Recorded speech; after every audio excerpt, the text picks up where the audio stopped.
Boas tardes. Pedro Sánchez recoñece no Senado que cobrou en metálico do Partido Socialista, pero nega que percibise máis de 1.000 euros en billetes. Foi durante a súa comparecencia na Comisión de Investigación polo caso Coldo.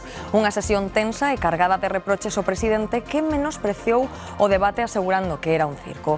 Sánchez negou terse reunido con Aldama. Con Koldo García dixo ter unha relación anecdótica e cando se lle preguntou por Ábalos recoñeceu a súa responsabilidade en incluílo nas listas do PSOE despois de cesalo. Que en alguna ocasión he podido liquidar gastos siempre contra factura. ¿Usted ha podido cobrar más de 1.000 euros en un sobre? En absoluto. Y aquí no difamamos, preguntamos. Bueno, yo creo que esto es un circo. Esto es una comisión de investigación. O sector eólico e o goberno galego unen forzas para despexar a inseguridade xurídica que pon en risco milleiros de proxectos industriais. Alfonso Rueda anunciou que preparan un recurso contra a resolución do Tribunal Superior de Xustiza de Galicia que paralizou o parque eólico de Mazaricos cando contaba co aval do Tribunal Supremo e co visto e prace da Xustiza Europea. Os que ían pola P9 a Vigo na hora punta desta mañá metéronse nun atasco importante de novo por un accidente múltiple provocado por unha pedra lanzada á autoestrada. De momento non se sabe quen guindou a pedra que bateu contra o parabrisas dun coche e que provocou o choque en cadea dos tres que ían detrás dele. En Pontevedra repetiuse a tensión por unha liorta no centro. Unha muller toxicómana entrou a pedir comida nun negocio da Praza da Ferrería. No local negáronse e aí comezou a lea, a que se sumou máis xente. Tiveron que intervir varias patrullas da Policía Nacional e da local.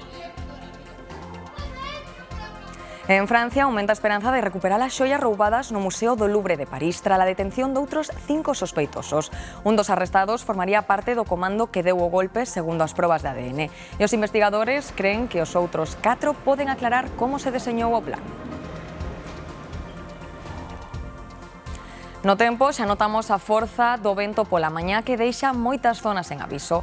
Agora pola tarde temos que engadirlle a chuvia que entrará pola costa atlántica avanzada a tarde e que vai deixar en aviso zonas da costa da Coruña e de toda a provincia de Pontevedra. Avisos por vento e chuvias que van continuar durante o venres.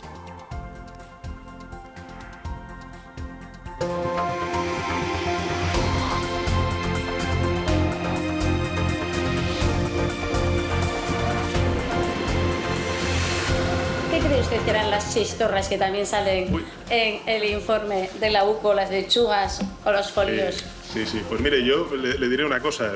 No sé exactamente a qué se refiere. Desde luego nosotros no utilizamos esos términos en clave. É un dos momentos de intenso interrogatorio a Pedro Sánchez na Comisión Coldo do Senado. O presidente do Goberno defendeu a contabilidade do seu partido e recoñeceu que cobrara cartos en efectivo para cantidades inferiores aos 1.000 euros. Tamén asegurou que non sabía nada da vida persoal de Ábalos cando cesou. María Cheda.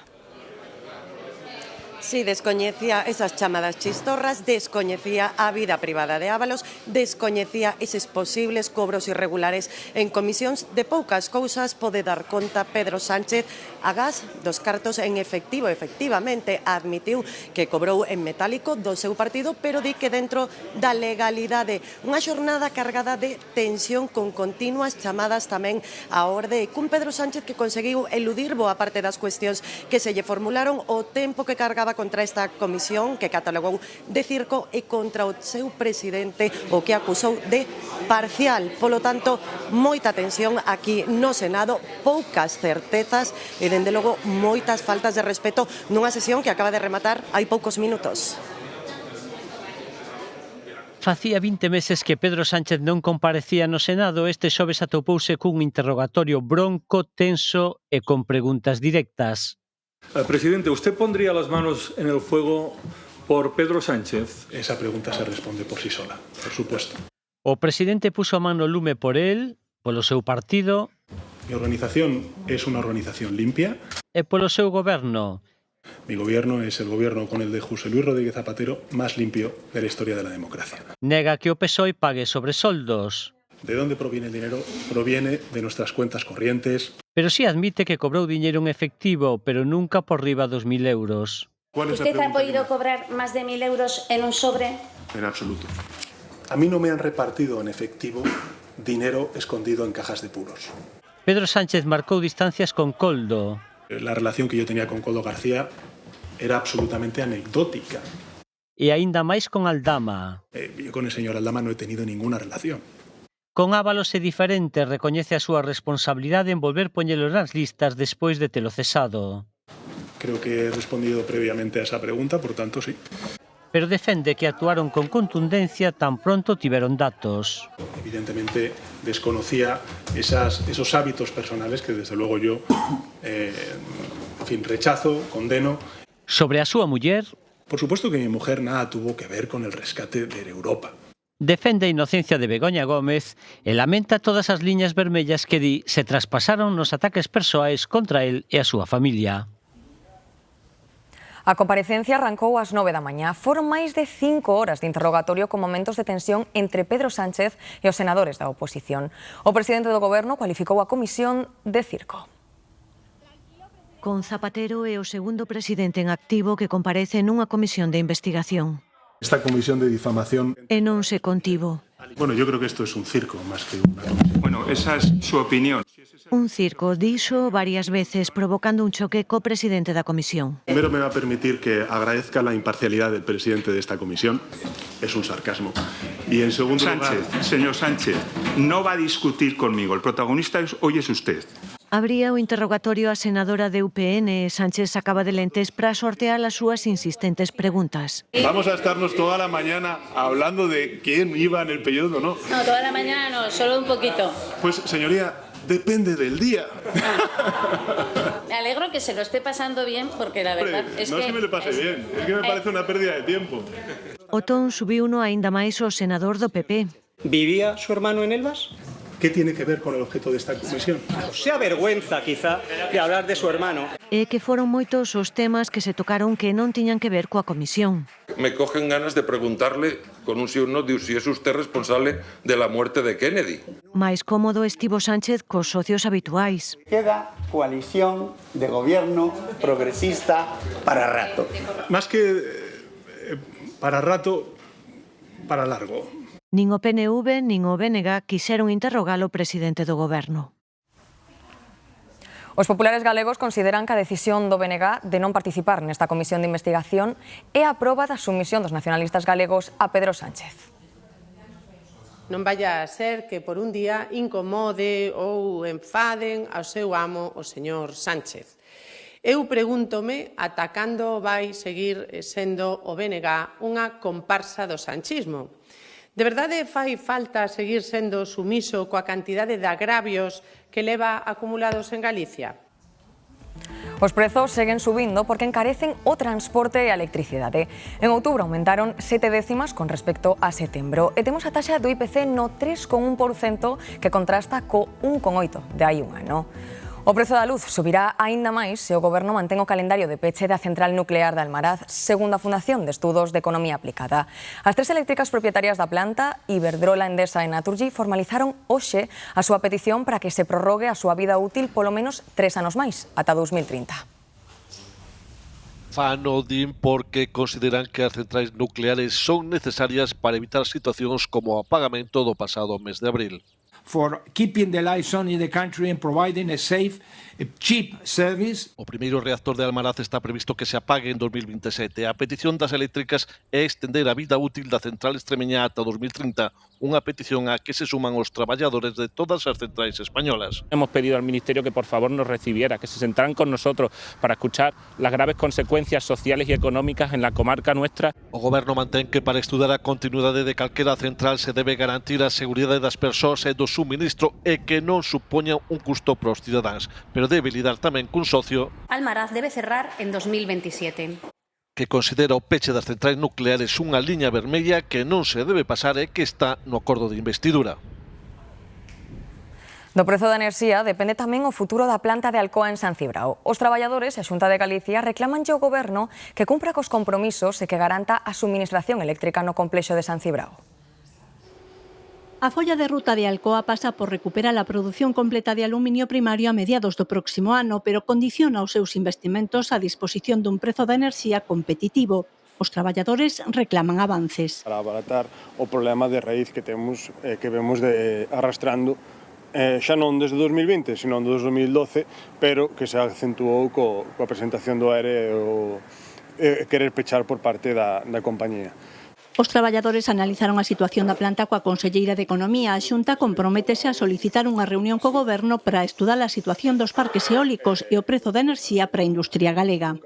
Solicitamos unha vez máis que se estableza un estatuto de verdade para as empresas electrointensivas, que se garanta en termos de seguridade xurídica para as empresas un período longo de tempo onde se estabilicen e se regulen esas compensacións ao CO2. O Goberno galego tamén avanza que se iniciará de inmediato o novo proxecto para ampliar a capacidade da balsa de lodos necesaria para a reactivación completa da planta de San Cibrao.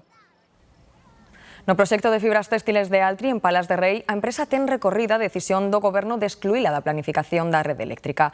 Hoxe, os socialistas galegos pedironlle á Xunta que non apoie ese recurso e que poña punto final a esa iniciativa empresarial.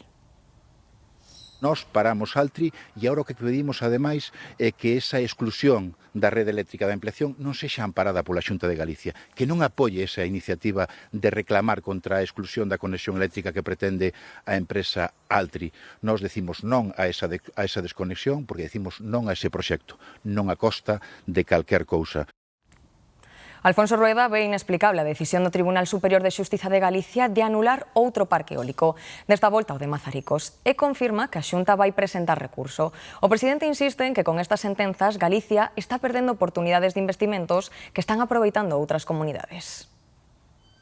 Inexplicablemente, o Tribunal Superior de Xustiza busca outro argumento para seguir contradicindo o que di o Tribunal Supremo e o que dixo o Tribunal de Xustiza da Unión Europea a requerimento do propio Tribunal Superior de Xustiza de Galicia. Para mí é moi difícil de entender. Dende logo, ímolo recurrir. O que está supoñendo en Galicia agora mesmo é que todas as oportunidades de desenvolvemento de enerxías renovables se estén perdendo. A multinacional Exolum elixe o porto exterior da Coruña para construir unha instalación de referencia no almacenamento e distribución de produtos petrolíferos e dos combustibles do futuro. Hoxe presentaronlle o proxecto no que van investir 100 millóns de euros o presidente da Xunta. Alfonso Rueda asegura que esta terminal situará a Galicia na vanguarda das enerxías limpas.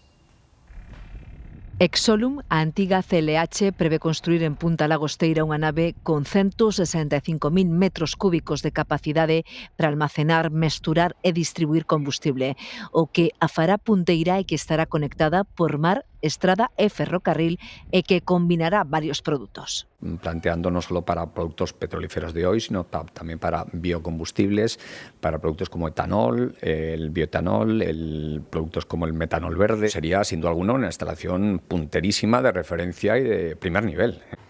Dende a multinacional aseguran que será unha instalación de referencia na captación de CO2, aspecto que destaca tamén o presidente da Xunta. Alfonso Rueda defende a aposta do seu goberno polos créditos de carbono que permiten ás empresas compensar as súas emisións investindo en proxectos sostibles. Xa digo, todo o que ten que ver cos créditos de carbono, agora é incipiente, pero en 3-4 anos eu creo que non máis será algo que demanden e que necesiten moitísimas empresas aquí en Galicia e na nosa área. Por lo tanto, isto o vai facilitar. Exolum prevé que estas instalacións nas que van investir 100 millóns de euros estean operativas no 2029. O que se move contaminando moito menos do que parece é o buque portacoches máis grande do mundo que fai escala en Vigo. Este xigante dos mares conta coa última tecnoloxía para reducir as emisións de CO2 á atmosfera. Susana. O Grande Auckland da compañía Grimaldi ten capacidade para transportar máis de 9.200 vehículos, incluídos autobuses ou camións. A maioría dos buques que operan neste porto vigués levan uns 6.000. Ademais, este cargueiro reduce as súas emisións de CO2 nun 50% e está preparado para empregar no futuro amoníaco como combustible alternativo. A de Vigo é a súa primeira escala en Europa dentro da súa viaxe inaugural. A automoción é un eixe estratéxico para o Porto de Vigo. Só en 2024 moveu máis de 657.000 coches. Por iso, o buque Grande Auckland, o portacoches máis grande do mundo, fixo aquí a súa primeira escala en Europa. Estará empleada en el servicio entre Asia y Europa, siendo Vigo para nosotros un puerto muy estratégico para la exportación de coches hacia Asia. Pode transportar máis de 9.200 vehículos, incluídos camións ou autobuses. Foi deseñado para ser máis eficiente, reducindo ata nun 50% as súas emisións de CO2. Permitirá en un futuro utilizar el amoníaco como combustible sin emisiones de carbono. Segundo, la preparación del barco para la conexión eléctrica en puerto, lo que evita el uso del combustible, reduciendo a cero las emisiones mientras el buque esté atracado. O Porto de Vigo aposta por ter a terminal máis verde e menos contaminante de Europa. Yo creo que no hay ningún otro puerto que tenga la cantidad de buques ecológicos que están operando en este puerto en estos momentos. Además van a tener la capacidad de conectarse eléctricamente y encima toda esa electricidad que se conecta viene de fuentes renovables. A compañía Grimaldi moveu o ano pasado 140.000 vehículos dende o Porto de Vigo, o 21% do total de movementos, unha cifra que agardan superar este ano. En Portugal xa hai eleccións presidenciais, serán o 18 de xaneiro, Brais.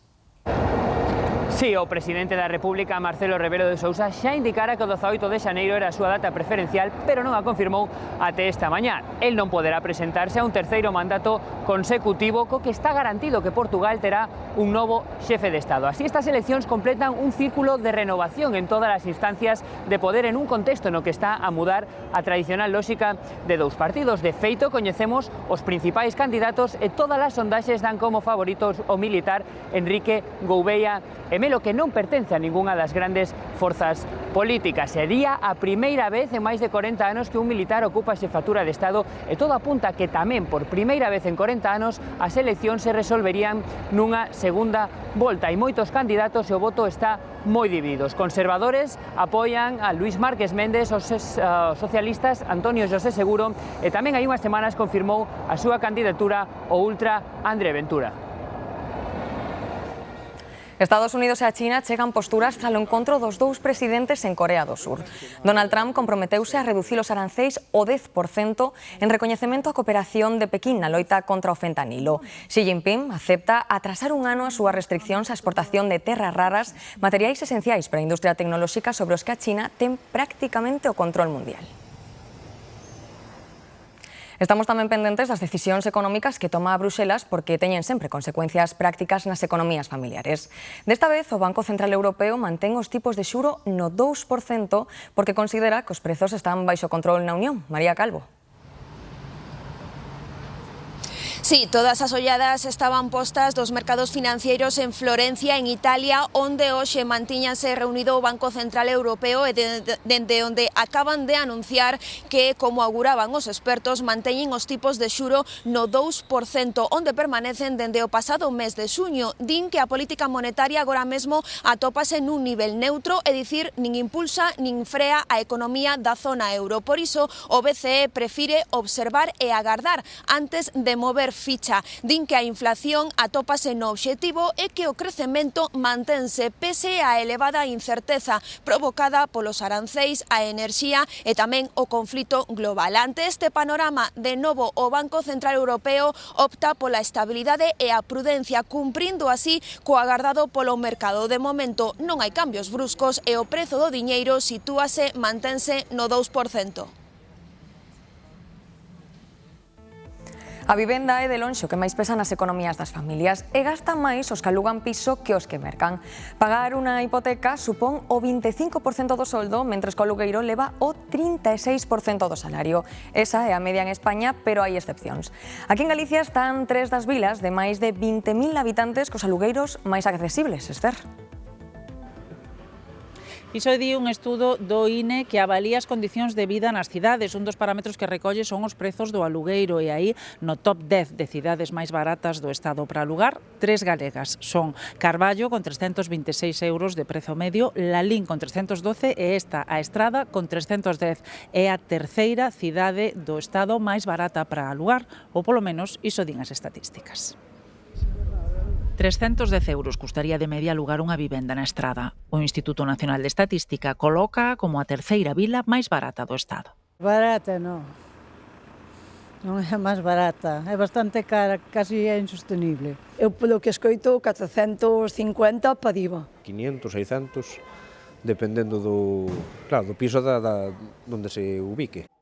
Corroborando nas inmobiliarias, os 310 euros de media son cousa do pasado. Hoxe, na estrada, a media do aluguer está en torno a 400 euros. Xa temos algún pico de 450, 500, dependendo do tipo de inmoble. Os prezos soben sobre todo porque a oferta non chega. Non hai nada para alquilarse, ni novo nin vello.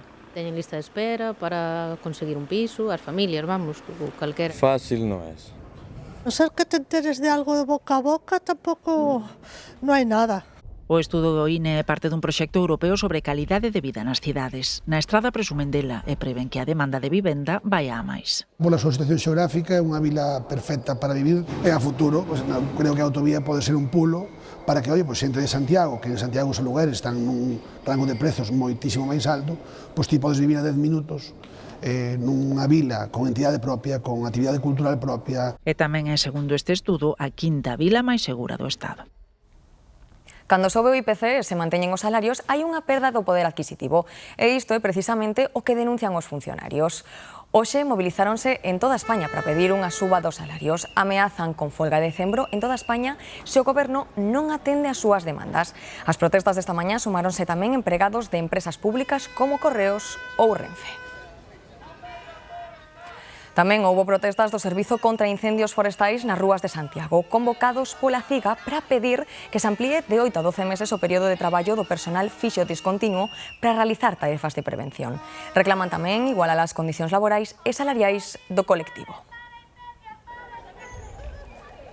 Tamén se mobilizan hoxe os técnicos superiores sanitarios, o personal que procesa as análises ou as probas diagnósticas nos hospitais. Denuncian que o Ministerio de Sanidade non o recoñece como profesión sanitaria regulada e piden a creación dun grao universitario equiparable a nivel europeo. O luns está convocada unha manifestación en Madrid. Outro punto de interese informativo témolo hoxe no aeroporto de Peinador. A Garda Civil sorprendeu un pasaxeiro que pretendía viaxar a Canarias con armas na equipaxe. Nuria. Se tratase en concreto de armamento bélico de armas de guerra de orixe turca, segundo fontes próximas á investigación. A Garda Civil comisou unha maleta repleta de armas, en concreto pistolas automáticas e alo menos unha escopeta. Viaxaban nunha maleta que foi detectada nun control rutineiro neste aeroporto vigués de Peñador. Nesa maleta viaxaban tamén efectos persoais ou comerciais. Foi detida unha persoa, un home español que tentaba chegar con ese cargamento, con ese armamento bélico ás Illas Canarias. A investigación continúa en marcha, non se descarta que poida haber novas detencións nas vindeiras horas. Agora o importante é determinar o alcance deste caso, saber o destino final desas armas e tamén tratar de establecer se existe algunha conexión deste armamento con redes internacionais de tráfico ilegal de armas.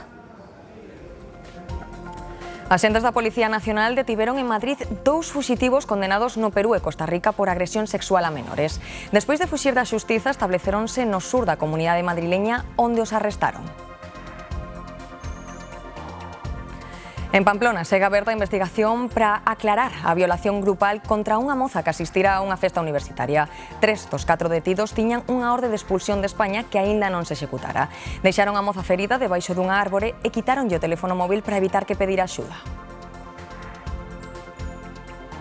A Audiencia Provincial de Ourense condena a 15 anos de cárcere a un pai por agredir sexualmente a súa filla discapacitada cando a nena tiña 10 e 11 anos. O tribunal imponlle en pena máxima porque considera que agrediu de forma reiterada aproveitándose da súa discapacidade e usando técnicas de manipulación como a chantaxe coa tableta.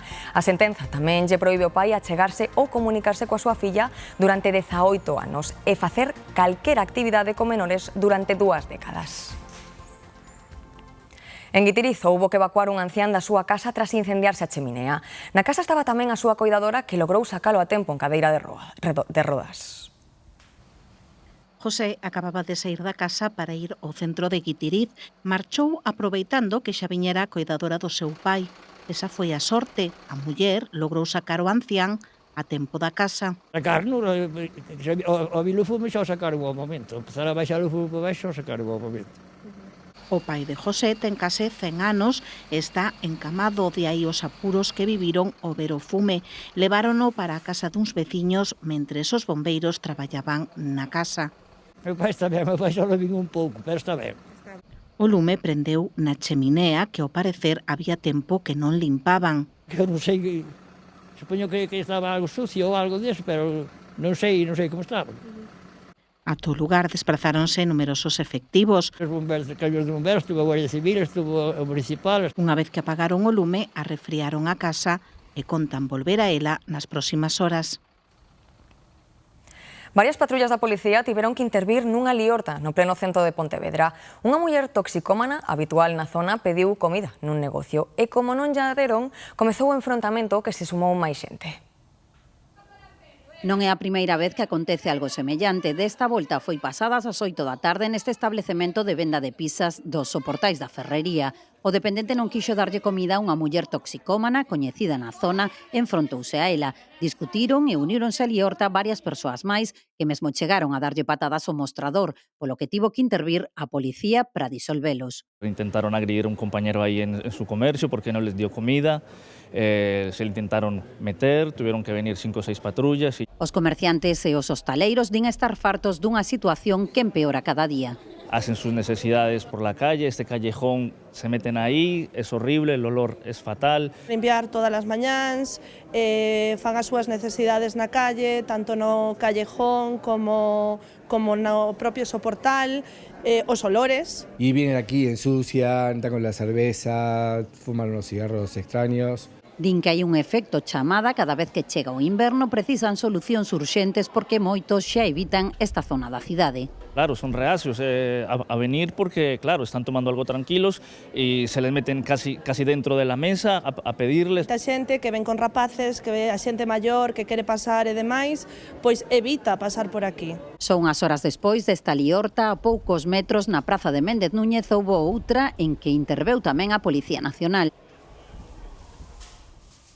Non é a primeira e seguramente non será a última. A policía levou a cabo unha nova redada en 2 aftes de Lugo. Hai 39 identificados e un detido, Sabela. O arrestado foi por atentar contra a autoridade, contra un dos axentes que participaba nos dispositivos de control e vixilancia que se despregaron aquí na cidade de Lugo por Policía Local e tamén Policía Nacional de madrugada en varias zonas e en varios locais de lecer nocturno, Ronda da Muralla, na rúa Amor Meilán e tamén aquí na rúa Tui. Policía Local e tamén Policía Nacional auguran novos controis, novas redadas nocturnas tamén neses locais e noutros desta cidade, nos que xa houbo algúns disturbios e liortas tamén por peleas multitudinarias e tamén, sobre todo, por exceso de ruído.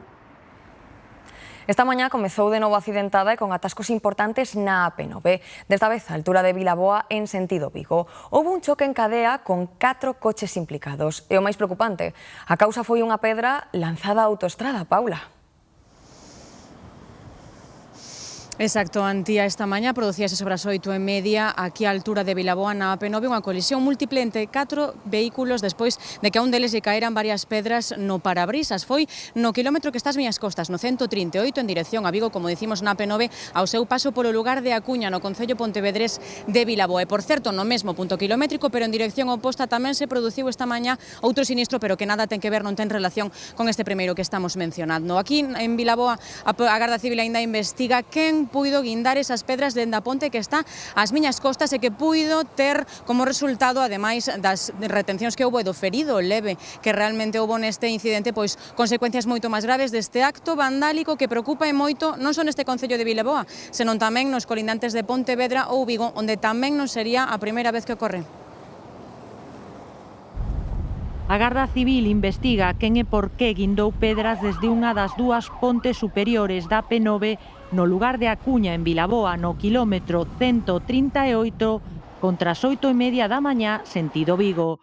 O primeiro vehículo recibiu o impacto no parabrisas polo lanzamento da pedra e, como consecuencia, se produce un accidente múltiple por alcance entre 4 vehículos. Guindáronas desde unha ponte que hai sobre a autopista, sobre a P9, a altura do punto kilométrico 38.500, e bueno, agora foi máis ou menos sobre cerca das 8:30 da mañán. Hai 1 ano e medio no mesmo concello rexistrouse un incidente semellante na peaxe próxima a Pontevedra. Desde Vilaboa piden colaboración cidadá para dar cos culpables que poderían ser da zona. Nestes casos é importante moita colaboración cidadana. Se alguén ve algo que lle poda parecer sospeitoso, pois que contacte coa Policía Local ou coa Guardia Civil. Algúns veciños escoitaron o estrondo e viron os vehículos parados na autoestrada. Deuse a circunstancia de que noutro sentido, case no mesmo punto, houbo outro sinistro sen relación. O roubo de maquinaria de obra preocupa en concellos do rural como de Rois. Hai uns días, os ladróns tiveron un accidente cando fuxían cun tractor e levaron por diante un cruceiro. Esta mesma noite, unha brigada municipal localizou outro tractor tamén roubado. Roubaron un trator e na fuxida levaron por diante un dos elementos patrimoniais máis significativos do concello de Rois que estaba neste lugar. Trátase do cruceiro de capela da Santiña de Seira. Un día pola mañá me chamou unha veciña que iba andando por aquí de paseo e me dixo que estaba a Santiña tirada no suelo. Entonces o que fixen foi chamar ao concello para que viñeran. Ese mesma noite roubaron unha maquinaria, un tractor dos que están limpiando o río Sar. E de noite, pois, estuveron facendo das súas, romperon, tiraron con isto, fixeron o dano isto de tirar a Santiña, e apareceu o trator, nada, a uns metros daqui, a uns, non sei, 200, 300 metros tirado. O Concello encargou a restauración da peza moi venerada pola veciñanza a un escultor local. Tamén sendo a piedade que estaba no interior da capela do Cruceiriño de Seira, digamos a peza máis antigua do conxunto escultórico, e esta, pese a todo o golpe o accidente que houve, mantense intacta, non ten ningún problema, non habría que tocar. Os danos principais están nas pezas que forman a propia capela, e despois quedou desmontado o que é o varal do conxunto da plataforma, que sería o que hai que reparar.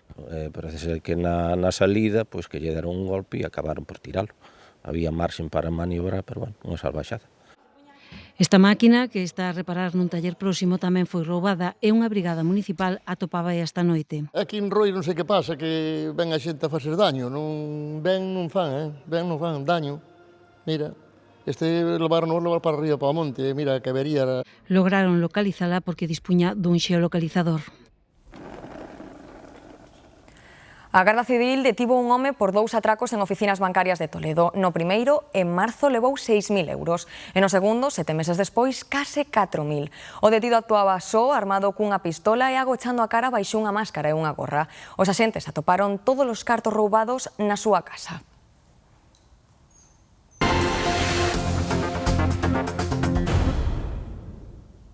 En Porto do Son están moi sorprendidos pola detención dun veciño que supostamente exercía de xamán. Un forte operativo policial dirixido dende Madrid deixou a veciñanza coa boca aberta. Sorpresa é a palabra máis repetida hoxe en Queiruga. Eu non sabía nin que era un chamán, en mi vida oín semejante cousa.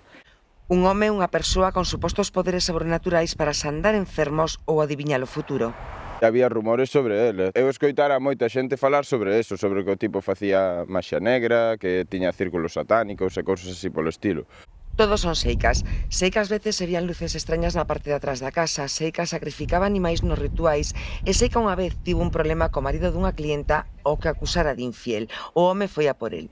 Aínda así, o forte dispositivo policial diante da casa sorprendeu e espertou outro tipo de sospeitas.